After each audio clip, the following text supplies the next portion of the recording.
Here are some of the strangest cars ever. Number 14, the Colim Caravan. The future seems to be peeking into our present reality, or at least it looks like it with this crazy design. The Colim Caravan gets its name from designer Christian Susana's idea of color of life in motion, a concept used to develop this spaceship-caravan hybrid. Designed to serve many different purposes at once, this extremely futuristic caravan is not just that, it's an attraction all on its own. The front cockpit can be easily detached from the main cabin, making it surprisingly simple and functional of a vehicle for anyone on the road. It was designed to fit between 2 to 4 people comfortably, with an extra emphasis on comfort. Many people have doubts about its looks, but Susana believes in the caravan's abilities to provide experiences to remember, or at least a memorable ride on a real-life spaceship down the highway.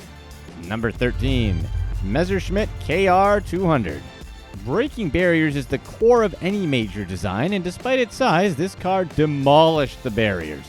The MESSERSCHMITT KR200 is known for being as strange as its name is long.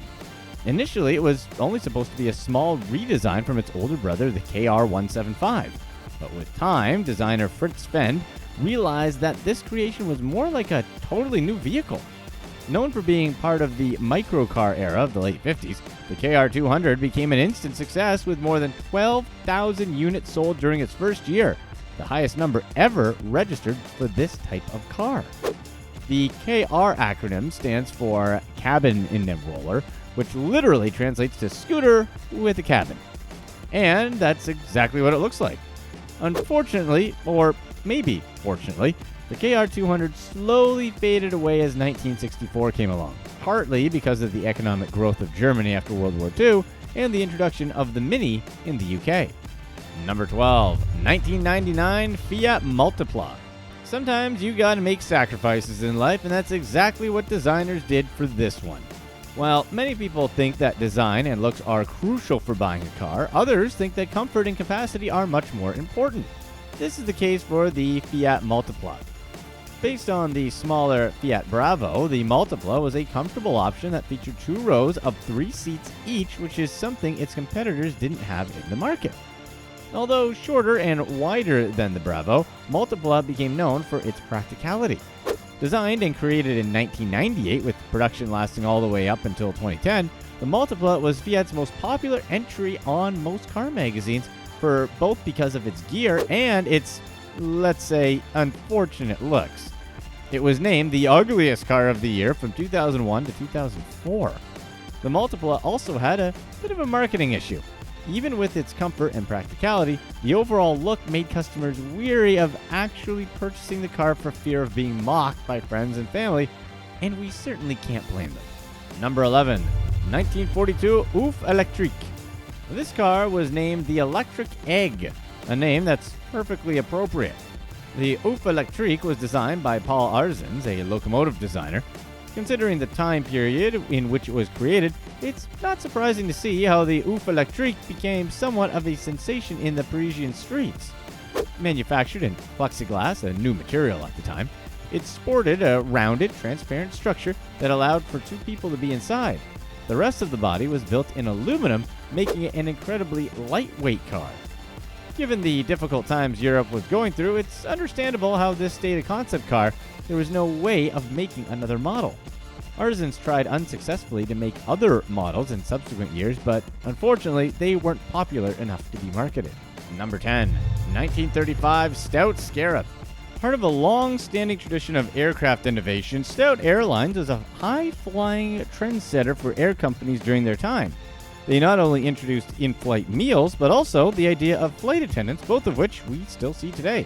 But before STOUT became successful in the sky, they tried to make it on land with the production of a very peculiar and ultimately unsuccessful car model, the STOUT SCARAB. Known for its rounded shape, the STOUT SCARAB was sort of like a diner on wheels. Its main body had enough space for people to sit down and have a family dinner. It's been regarded as the first ever minivan. Flexible seating, running boards, and a whole lot of space made it a practical and attractive choice for consumers. But even so, fewer than 10 models of the original 1935 edition were sold, and many thought of it as the ugliest model of the era. The expansive price tag of $5,000, a lot of money at the time, limited its market. But in 1946, somehow, a new version was made of fiberglass that was introduced to the market, making it a revolutionary car with air suspension. Number 9. 1974 Vanguard-SEBRING CITICAR. Electric cars have been a source for mockery all over the world, but back in the mid-70s, when the oil crisis took over the world, there was a model that seemed to be the golden solution. The Vanguard-SEBRING CITICAR came out in 1974 to help people save their money. Although it was created to become a direct competition of the star of the decade, the Volkswagen Beetle, the CITICAR just couldn't achieve the same level of popularity. Its lack of resistance made it a real safety hazard that prevented its sales from growing. At one point in time, it was the 6th most sold car in the US, but its quick rise to stardom came with a rapid fall. By the end of the 70s, it was discontinued after multiple complaints about the materials used to manufacture it. They were said to be as thin as a beer can. Number 8. 1973 Reliant Robin. The 70s were a period of invention, both good and bad. Many people would think that a three-wheeled car would be a stupid idea, but Reliant Motor Company beat the odds by producing one over the course of 30 years. 30 years making a three-wheeled car? What? It even survived an enormous amount of jokes and bad references in British pop culture. First produced in 1973, the Reliant Robin truly lived up to its name as a reliable option for anyone looking for a safe and affordable car. During the oil crisis, sales of the Robin increased rapidly all over Great Britain. Its design was a bold look that somehow appealed to many customers, despite the whole three wheels thing. Many other models of the Robin were produced all the way up until 2002, when it was officially discontinued. Number 7. Peel P50. The 60s showed us a whole different breed of car. A perfect example of this is the Peel P50, a vehicle worth an entire page of a history book, and not exactly for the best reasons. At first glance, it looks like a small portable London telephone cabin, which kind of makes sense. They were produced for a little while in the British territory of Isle of Man. Known as the quintessential city car, it was advertised for one person and a shopping bag. First produced in 1962, the Peel P50 came in shockingly British colors: Daytona white, dragon red, and dark blue. Perhaps an homage to the Union Jack. Its size, or lack thereof, made the Guinness World Record in 2010 for the smallest car ever produced. Although production stopped way back in 1965, the British media definitely make sure it's not forgotten, as it's still referenced in TV shows and reality competitions. Number 6. 1987 GM SUNRAYCER. During the 80s, the introduction of solar-powered vehicles gave people a hate it or love it reaction. The GM SUNRAYCER came into the market as a bold choice for anyone looking to channel their inner Back to the Future feelings. The SUNRAYCER was first conceived and initially built as a race car for the World Solar Challenge. The design team at GM was given only 10 months to build it for the race, which was to be held in Australia. The design was so successful that it won the race by a wide margin.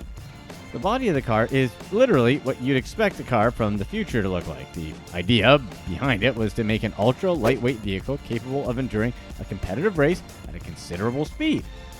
Given its expensive manufacturing process, the SUNRAYCER was never thought to be a possible model for any market. The $2 million price tag kinda limits the market. After the race, the SUNRAYCER was donated to the Smithsonian. Number 5. 1959 Cadillac CYCLONE. NASA had a huge influence on all types of designs in the 50s, and car manufacturers were no exception to this. Looking kind of like a rocket, the Cadillac CYCLONE became a staple among fans of Cadillacs. Its Batman-infused design, along with its somehow James Bond aesthetic, made it an iconic model way ahead of its time. The CYCLONE sported 2 radar-operated sensors for avoiding collisions in the front, a feature that was only put to use recently. Although considered a model that would have revolutionized the auto industry, unfortunately it remained a concept car. Not only did it have top-notch sensors, but its canopy had UV protection, and, as if that weren't enough, it had an electrical doors that would slide open.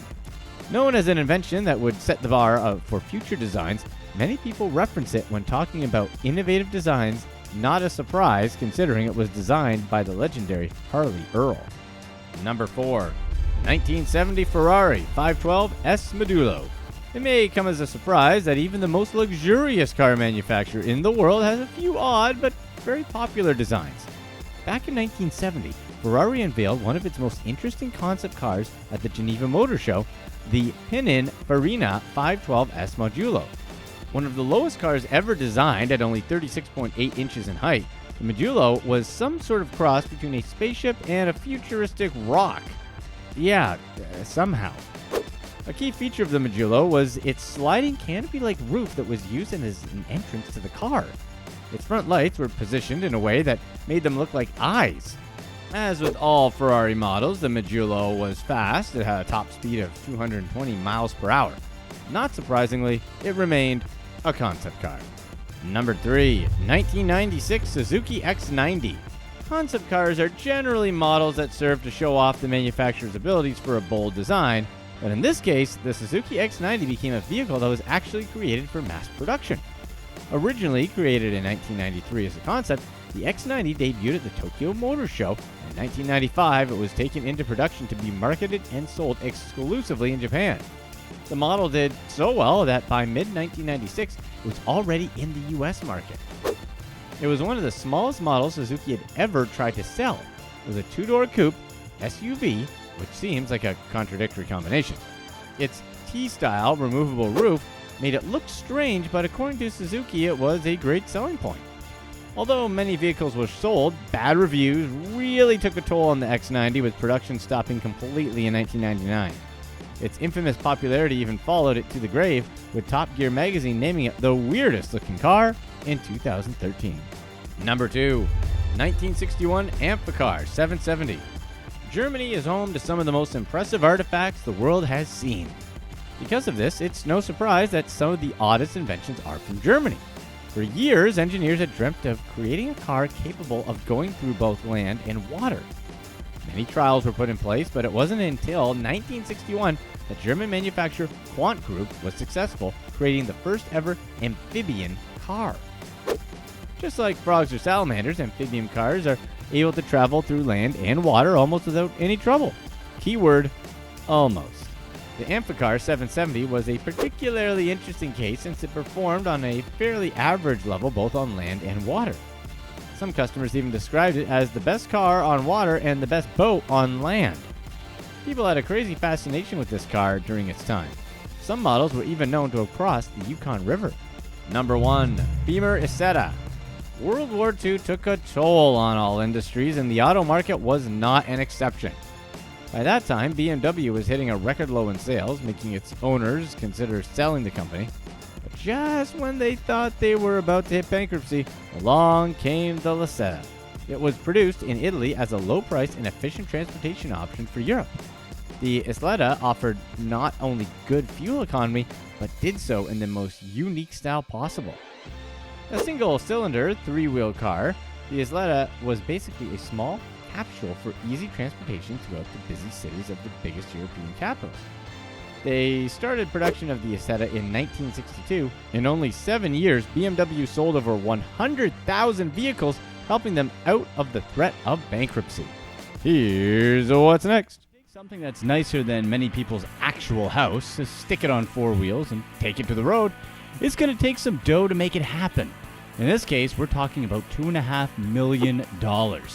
So what makes it so expensive? Well, these things have really nice features such as marble steps, custom sculptures, plasma TVs,